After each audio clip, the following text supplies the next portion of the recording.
ইন্নাল হামদুলিল্লাহ ওয়াসসালাতু ওয়াসসালামু আলা রাসূলিল্লাহ আম্মা বা'দ।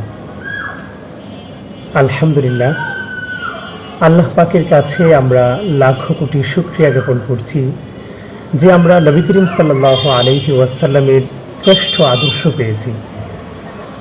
নবী করিম সাল্লাল্লাহু আলাইহি ওয়াসাল্লামের দৈনন্দিন অভ্যাসগুলো স্বাস্থ্য, মানসিক শান্তি এবং সমাজের সামগ্রিক উন্নয়নের জন্য অত্যন্ত উপকারী ছিল। আজকে আধুনিক বিজ্ঞান যত অগ্রসর হচ্ছে, নবী করিম সাল্লাল্লাহু আলাইহি ওয়াসাল্লামের সেই আদর্শগুলো থেকেই মানুষের প্রকৃত কল্যাণ খুঁজে পাচ্ছে।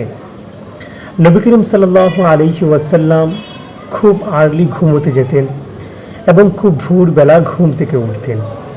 আজকে বিজ্ঞান বলছে যে খুব আগে আগে ঘুমোতে যাওয়া এবং খুব সকালে ঘুম থেকে ওঠার উপকারিতা আমরা পাচ্ছি। যে খুব সকালবেলা ঘুম থেকে উঠে তার স্বাস্থ্য, মানসিক শান্তি এবং তার দৈনন্দিন কর্মজীবনে আসলে সে পরিপূর্ণ মনোযোগ ধরে রাখতে পারছে। তো নবী করিম সাল্লাল্লাহু আলাইহি ওয়াসাল্লামের প্রত্যেকটি অভ্যাস, তার দৈনন্দিন কাজগুলো আসলে আমাদের জন্য খুবই উপকারী ছিল এবং এখনও 1400 বছর পার হয়ে যাওয়ার পরেও বিজ্ঞান যত আধুনিক হচ্ছে, ঘুরে ফিরে আমরা নবী করিম সাল্লাল্লাহু আলাইহি ওয়াসাল্লামের আদর্শগুলোই খুঁজে পাচ্ছি। আর নবী করিম সাল্লাল্লাহু আলাইহি ওয়াসাল্লাম খাবারের যে পরিমাণ তিনি বলেছিলেন, একদম পেট ভরে না খাওয়া, আজকে আধুনিক বিজ্ঞান কিন্তু সেটাই বলছে।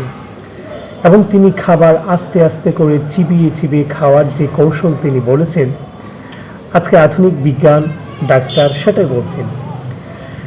নবী করিম সাল্লাল্লাহু আলাইহি ওয়াসাল্লাম শুধুমাত্র মানুষের আধ্যাত্মিক জীবনের আদর্শ ছিলেন না, বরং তিনি স্বাস্থ্য, মানসিক শান্তি এবং সমাজের সামগ্রিক কল্যাণের জন্য তিনি একটি চমৎকার আদর্শ ছিলেন।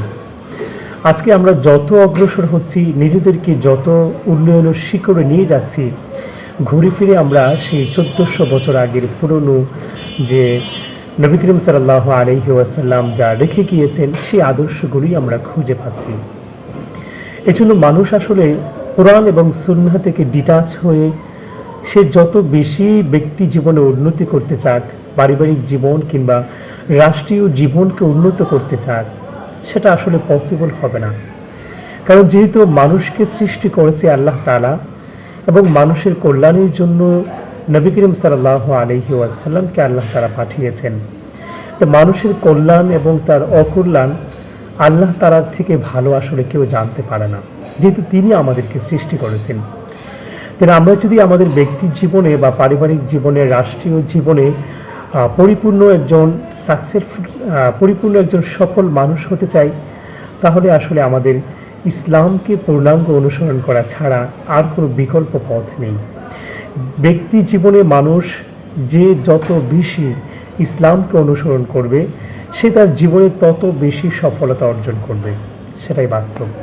এজন্য আসুন আমরা নবী করিম সাল্লাল্লাহু আলাইহি ওয়াসাল্লামের দেখানো সেই আদর্শ এবং ইসলামকে পূর্ণাঙ্গভাবে নিজের জীবনে ধারণ করা এবং নিজের জীবনকে ইসলাম অনুযায়ী লিড যদি আমরা করতে পারি, তাহলেই আমরা আমাদের জীবনের পূর্ণাঙ্গ সফলতা পাবো ইনশাআল্লাহ।